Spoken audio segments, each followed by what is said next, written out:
हमने जैसे कि यहाँ पर अपने कपड़े को ऐसे फोल्ड कर लिया है। फोल्ड करने के बाद अब हम अपने इंची टेप को जो है दोस्तों देखिए यहाँ पर इस तरीके से अपनी जो ये कन्नी है, कन्नी को आगे की तरफ निकाले रखेंगे और यहाँ पर इंची टेप रखकर अपना 11.5 इंच पर फोल्ड करेंगे। तो इसके लिए क्या करना है, आपको अपने पहले 11.5 इंच पर निशान लगा लेना है ताकि आपको मालूम रहे कि आपका 11.5 इंच कहाँ पर बैठता है, नीचे भी और ऊपर भी। तो अब दोस्तों जैसे कि यहाँ पर हमें अपना कपड़ा ऐसे पकड़ना है मार्क से और ऐसे थोड़ा हिला हिलाकर बिल्कुल बराबर ऐसे कर देना है। तो ये देखिए दोस्तों, ये हमारा कपड़ा बिल्कुल ऐसे फोल्ड हो चुका है। इसके बाद दोस्तों यहाँ पर हमें अपने कपड़े पर थोड़ी प्रेस लगा लेनी है ताकि हमारा कपड़ा बिल्कुल फिनिशिंग से यहाँ पर बैठ जाए। आपको भी प्रेस लगानी है।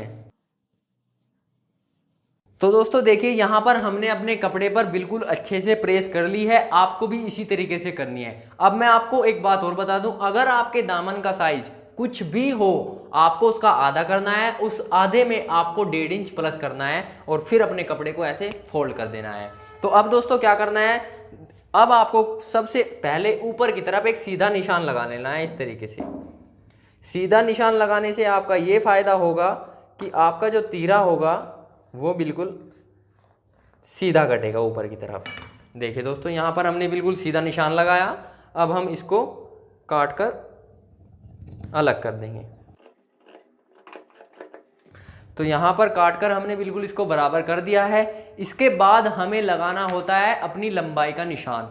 आपकी लंबाई कुछ भी हो, आपको अपने इंची टेप को इस प्रकार ऊपर की तरफ मिलाकर रखना है और नीचे की तरफ जितनी भी आपकी लंबाई है उतना ही निशान लगाना है। बस सिर्फ उसमें 1/2 इंच ऐड करना है।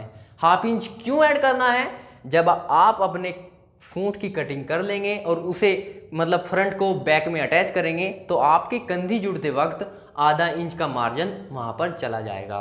तो आपको आपकी जितनी भी लंबाई रखनी है सिर्फ उसमें आधा इंच ऐड करना है। तो जैसे कि हमारी यहाँ पर लंबाई 36.5 इंच थी तो हम इसमें 1/2 इंच ऐड कर लेंगे तो हो जाएगी हमारे यहाँ पर 37 इंच।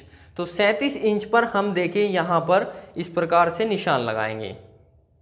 ये हमने सीधा निशान लगाया इस प्रकार।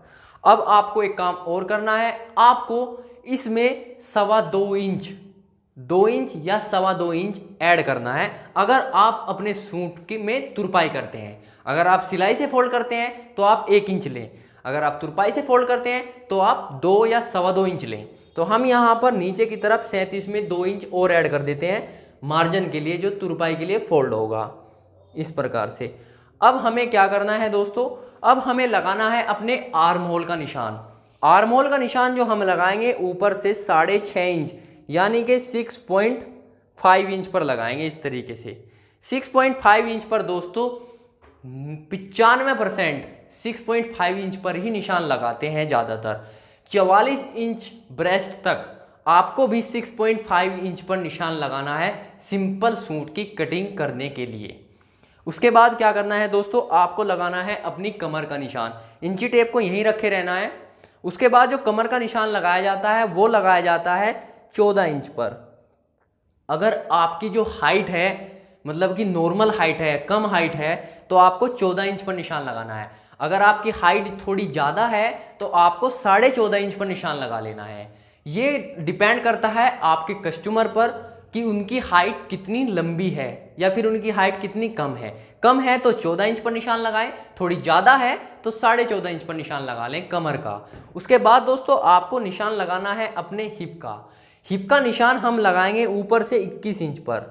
ज़्यादातर हिप का निशान भी ऊपर से 21 इंच पर ही लगाया जाता है। यहाँ पर आप अपने कस्टमर से पूछ भी सकते हैं कि आपको अपने हिप मतलब कि जहाँ पर चाक पल्ले खुलते हैं वो कितने इंच पर रखने हैं।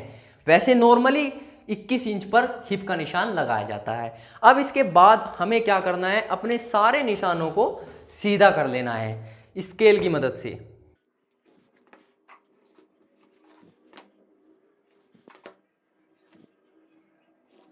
दोस्तों ये हमने अपने सारे निशान जो हैं सीधे कर लिए हैं। अब हमें क्या करना है ये चीज़ आप ध्यान से देखिए।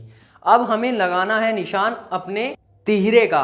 तो दोस्तों तीरा जो रखेंगे हम रखेंगे अपना 13 इंच, क्योंकि हमने जब नापा था हमारा 13 इंच आया था तीरा।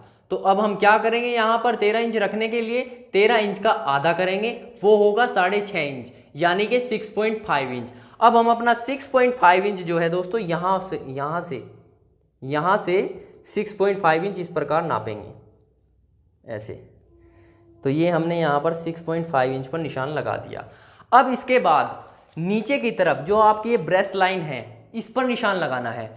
इस पर निशान कैसे लगाना है और क्यों लगाना है, इस पर निशान हमें दोस्तों, जैसे हमने यहाँ पर 6.5 इंच पर अपना तीरा रखा है, आपका तीरा चाहे कितना भी हो आपको उसका आधा करके निशान लगा लेना है। फिर उसके बाद उस तीरे में से 1 इंच कम कर लेना है। जैसे कि यहाँ पर हमने 6.5 इंच पर निशान लगाया, उसमें से 1 इंच कम किया तो वो होगा 5.5 इंच।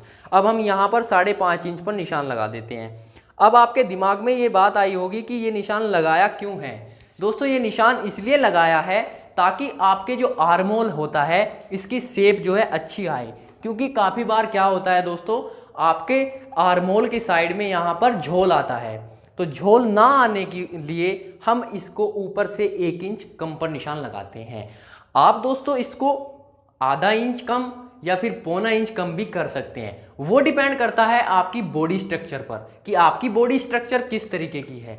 जब आप किसी का नाप लेते हैं, जैसे कि हमने जो सूट का नाप लेना आपको बताया हुआ है, तो हमने यहाँ पर अपने दिमाग से उस सूट की फिटिंग को देखकर ऊपर से नीचे की तरफ, मतलब ऊपर वाले निशान से 1 इंच कम किया है।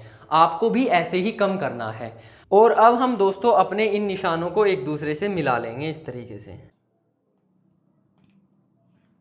तो यहाँ पर ये हमने अपने निशान मिला लिए हैं। अब आपको क्या करना है, आपको लगाना है निशान अपनी ब्रेस्ट का। तो जैसे कि हमने यहाँ पर अपने सूट का नाप लिया हुआ है, तो इसमें आपको कोई भी लूजिंग नहीं डालनी है, ये चीज़ आपको ध्यान रखना है। तो जैसे कि हमारी ब्रेस्ट यहाँ पर 36 इंच है, अगर आप सूट से नाप लेते हैं तो आपको कोई लूजिंग नहीं डालनी है। जितनी भी आपकी ब्रेस्ट है उसका चौथाई भाग करना है, यानी कि जैसे कि हमारी ब्रेस्ट 36 इंच है तो हम यहाँ पर 36 को 4 से डिवाइड करेंगे और बराबर में जो हमारा आएगा वो आएगा 9 इंच। देखिए हमने यहाँ पर अपनी 36 इंच ब्रेस्ट को 4 से भाग किया तो हमारा आया हुआ है 9 इंच। आपकी ब्रेस्ट कुछ भी हो, मान लीजिए 40 इंच आपकी ब्रेस्ट है, तो आपको क्या करना है, 4 से भाग करना है और उसी का मार्क आपको यहाँ पर लगा देना है। उसमें कोई लूजिंग नहीं डालनी, ये चीज़ आपको ध्यान रखनी है। तो यहाँ पर हम डायरेक्टली 9 इंच पर अपना मार्क ऐसे लगा देते हैं। 9 इंच यहाँ पर रखा अपने कोने पर इधर की साइड, और ऊपर पीछे ऊपर की तरफ यहाँ पर 9 इंच पर निशान लगा दिया। अब इसके बाद दोस्तों आपको जो निशान लगाना है वो लगाना है अपनी कमर का निशान। तो कमर देखिए हमारी यहाँ पर 30 इंच है, तो 30 इंच का भी आपको चौथाई भाग करना है। तो देख लीजिएगा, जैसे कि हमारी कमर जो थी 30 इंच है, थोड़ा इसको, जैसे कि हमारी कमर जो है 30 इंच है, 30 का आपको चौथाई भाग करना है, वो आएगा करीबन 7.5 इंच। तो ये देखिए दोस्तों, यहाँ पर हमने अपना 7.5 इंच पर निशान लगाएंगे। अगर आपकी कमर ज़्यादा होती है तो आपको उसको 4 से डिवाइड करना है, जितना भी आता है यहाँ पर उतने पर ही मार्क लगा लेना है। तो हमारा जो आया है यहाँ पर 7.5 इंच आया है, तो हम अपना 7.5 इंच पर निशान लगाएंगे। उसके बाद दोस्तों आपको निशान लगाना है अपने हिप का। हिप में भी आपको कोई लूजिंग नहीं देनी है। लूजिंग क्यों नहीं देनी है, क्योंकि आपने अपने सूट से नाप लिया था, ये चीज़ आपको ध्यान में रखनी है। तो देखिए दोस्तों, जैसे कि हमारे हिप यहाँ पर 37 इंच है, 37 इंच, तो हमें इसको भी 4 से डिवाइड करना है। तो जैसे कि हम 37 इंच को 4 से डिवाइड करेंगे तो वो आएगा हमारा 9.25 इंच, यानी कि 9.25 इंच। अगर आपके हिप कुछ भी होते हैं, मान लीजिए कुछ भी है टू जेड, सिर्फ आपको उसको डायरेक्टली 4 से डिवाइड करना है और उतना ही मार्क आपको यहाँ पर लगा देना है। तो हमारे यहाँ पर 9.25 इंच आए हैं, तो हम यहाँ पर 9.25 इंच पर ऐसे मार्क लगा देते हैं। अब दोस्तों बारी आती है दामन की।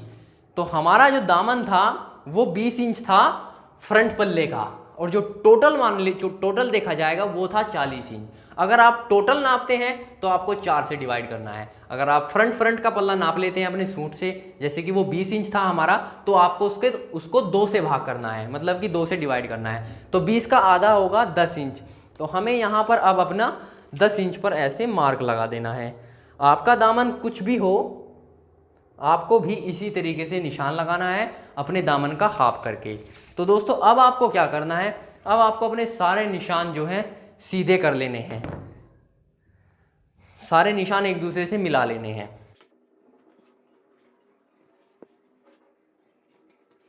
तो दोस्तों जैसे कि ये हमारे मार्क हमने एक दूसरे से मिला लिए हैं, अब आपको करना क्या है, आपको अपने हिप से और यहाँ तक मार्जिन छोड़ना है। पहले वो छोड़ना है 1.5 इंच का, यानी कि मान लीजिए जितना आपका ये फीता है, फीते की चौड़ाई के अकॉर्डिंग भी छोड़ सकते हैं, मतलब कि 1.25 इंच या फिर 1.5 इंच, जितना आपको अच्छा लगे आप उतना मार्जिन छोड़ दीजिएगा। तो हम यहाँ पर इतना मार्जिन यहाँ पर ऐसे छोड़ देते हैं। यहाँ पर हमने दोस्तों मार्जिन अभी इसलिए नहीं छोड़ा क्योंकि यहाँ पर जो है हम अपने अकॉर्डिंग काट लेंगे, या फिर आप एक काम कर सकते हैं, यहाँ पर भी मार्जिन छोड़ सकते हैं ऐसे। यहाँ पर थोड़ी शेप दे दें क्योंकि आपको यहाँ पर सीधा नहीं काटना है, थोड़ा शेप देकर काटना है। अब दोस्तों बारी आती है यहाँ पर आर्म होल के मार्क लगाने की, कि आपको आर्म होल की शेप कैसे देनी है। ये शेप देना बहुत ही मुश्किल होता है काफ़ी लोगों के लिए, तो हम आपको एक तरीका बताते हैं। तो दोस्तों उसके लिए आपको मैं एक बात बता देता हूँ, नॉर्मली बिगिनर्स के लिए जो परफेक्ट होंगे वो तो डायरेक्टली लगा देंगे, सिर्फ आपको अंदाज़ा करना है। आपको जैसे कि ये आपका हाथ है, आपको इस प्रकार से इसको ऐसे रखना है और करीबन यहाँ से अपने माइंड में सोचना है कि ऊपर करीबन 2.25 इंच के लगभग ऊपर तक यहाँ पर अपने चाक को ऐसे रखना है। चाक को रखने के बाद गोलाई जो है दोस्तों देखिए इस प्रकार से आपको देनी है, ध्यान से देख लेना। गोलाई इस प्रकार से देनी है ऐसे, और यहाँ पर आकर ऐसे आगे की तरफ निशान लगाने देना है। तो देखिए दोस्तों यहाँ पर हमारी बिल्कुल परफेक्ट गोलाई ऐसे लगी हुई है। एक बार फिर से मैं आपको बता देता हूँ कि गोलाई कैसे देनी है। ऐसे अपने हाथ को ऐसे रखना है, यहाँ पर ही दिखा देता हूँ। यहाँ पर अपने हाथ को ऐसे रखना है, ये जो 3 उंगली होती है इनको ऐसे रखें, और यहाँ पर चौक रखने के बाद अपने हाथ को इस तरीके से ऐसे घुमाएं। ऐसे घुमाने से जो है ना बिल्कुल आपकी जो गोलाई है वो बिल्कुल अच्छी आएगी। ये चीज़ आपको कोई नहीं बताता, तो आपको ये चीज़ ध्यान से सीख लेनी है। अब दोस्तों बारी आती है हमारी कटिंग करने की। अब हम इसकी कटिंग करेंगे। तो दोस्तों आपको अब कटिंग जो है ऊपर की तरफ, जहाँ पर हमने अपने तीरे का निशान लगाया था, यहाँ से स्टार्ट करनी है। कटिंग करने के लिए देखिए आपको कैंची को इस प्रकार से इसके नीचे ऐसे रखना है और कैंची को आराम से चलाना है। अगर आप बिगिनर्स हैं तो आप आराम से चलाएं, अगर आप परफेक्ट हैं तो आप थोड़ी तेज़ी से चला सकते हैं, लेकिन गोलाई पर तो आपको ध्यान रखना है कि आपको जो है आराम से चलानी है।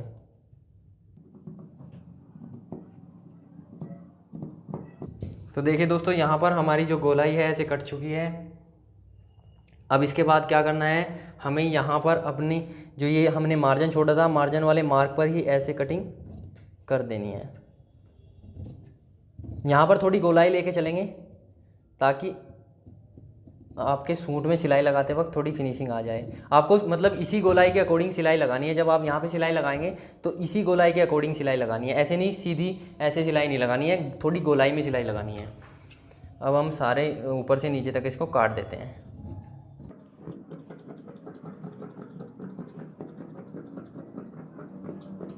अब नीचे से यहाँ पर जो हमारी लंबाई है, लंबाई में जो हमने मार्जिन दिया था इस मार्क से इसको काट देंगे।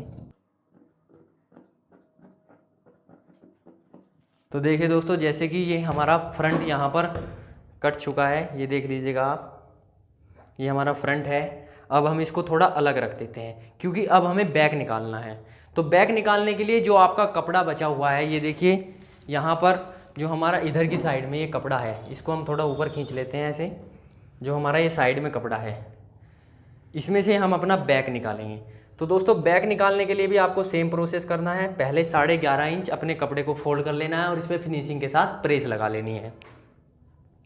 तो दोस्तों बैक काटने के लिए हमने अपने कपड़े को फोल्ड करके अच्छी फिनिशिंग के साथ प्रेस कर ली है। इसको भी आपको ऐसे ही फोल्ड करना है, जितना भी आपका दामन हो उसका हाफ करके 1.5 इंच मार्जिन बढ़ा देना है। अब आपको करना क्या है, आपको अपना फ्रंट ले लेना है जो सा आपने अभी अभी काटा हुआ है।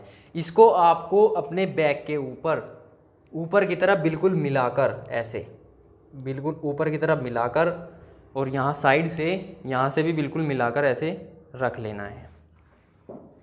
दोस्तों ये बिल्कुल परफेक्ट तरीका है कटिंग करने का।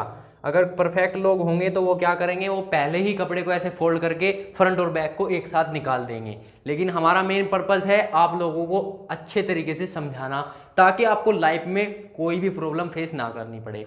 अब दोस्तों आपको मैं एक पॉइंट की बात बताता हूँ यहाँ पर। जैसे कि अगर आपका नेक फ्रंट वाला हिस्सा, मतलब कि जो अब आप सूट पहनते हैं, आपका सूट जो है पीछे की तरफ भागता है, अगर आपका सूट जो है पीछे की तरफ भागता है तो उसके लिए आपको करना क्या है, आपको अपने जो ये फ्रंट है इसको थोड़ा सा ऐसे नीचे खिसका लेना है, करीबन ½ इंच। देखिए यहाँ पर, ये यहाँ पर देख लीजिएगा आप, ये हमने यहाँ पर करीबन ½ इंच देखिए इधर की तरफ नीचे की तरफ खिसका लिया है, ये हमारा बचा हुआ है। ठीक दोस्तों, अगर पीछे की तरफ जाता है, अगर नहीं जाता है, बिल्कुल फिट है, तो आपको बिल्कुल मिलाकर ऐसे रखना है। तो हमारा जो सूट है, जिनका ये सूट हम बना रहे हैं, उनकी बिल्कुल फिटिंग जो है सही है, उनका सूट पीछे की तरफ को नहीं भागता, तो हम इसको बिल्कुल मिलाकर ऐसे रखेंगे। उसके बाद एक बार फिर इसके ऊपर प्रेस लगा देंगे। प्रेस लगाना एक मेन पॉइंट होता है दोस्तों। अगर प्रेस लगाकर आप कटिंग कर रहे हैं ना, तो आप किसी का भी सूट बनाते हैं, अपना या अपने किसी फ्रेंड का या अपनी मदर का या फिर अपनी सिस्टर का, किसी का भी सूट बनाते हैं कस्टमर का, तो जो भी वो सूट पहनेगा वो खुश हो जाएगा। तो दोस्तों अब करनी है आपको कटिंग। कटिंग करने में भी आपको एक पॉइंट ध्यान रखना है, जो बैक का जो आर्म होल होता है, आर्म होल की जो शेप होती है दोस्तों, वो थोड़ी ज़्यादा रखी जाती है। क्यों ज़्यादा रखी जाती है? क्योंकि जब हम यहाँ पर सिलाई लगाते हैं तो आपके जो शेप होती है आर्म होल की, उसमें कोई भी झोल वगैरह नहीं आता और फिटिंग भी अच्छी रहती है। तो इसलिए यहाँ पर थोड़ा हमें ज़्यादा रखना होता है इस वाले हिस्से पर। यहाँ पर भी हम थोड़ा निशान लगा देते हैं इस तरीके से। देखिए दोस्तों, बैक के लिए ऐसे थोड़ा ज़्यादा रखना होता है इस तरीके से। बस ये अंदाज़ा होता है, आप अपनी शेप के अकॉर्डिंग रख सकते हैं। अब हम ऊपर से इसकी कटिंग करेंगे। जो हमारा बैक आर्म होल है सिर्फ यहाँ पर कटिंग करेंगे, बाकी सारा कुछ सेम काट देंगे।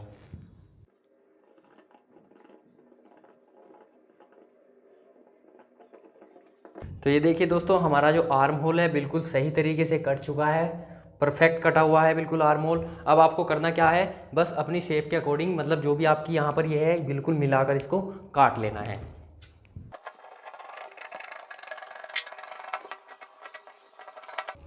तो दोस्तों देखिए, यहाँ पर जो हमारा फ्रंट और बैक है बिल्कुल कटकर तैयार हो चुका है। अब इसके बाद जो होती है हमारी आस्तीन काटी जाती है। लेकिन उससे पहले आपको एक पॉइंट, मतलब कि एक काम करना होता है। क्या काम होता है वो? मतलब यहाँ पर कट लगाने होते हैं। जैसे कि ये वाला निशान है, लेंथ वाला, हिप वाला, कमर वाला, और यहाँ पर ये वाला, इन पर आपको कट लगाने होते हैं। कट कैसे लगाते हैं? अपनी उंगली को ऐसे मार के नीचे रखना है और कैंची से ऐसे काट देना है। ये देखिए यहाँ पर कितना अच्छा कट लगा है, बिल्कुल ध्यान से देख लीजिएगा, ऐसा कट लगाना है आपको।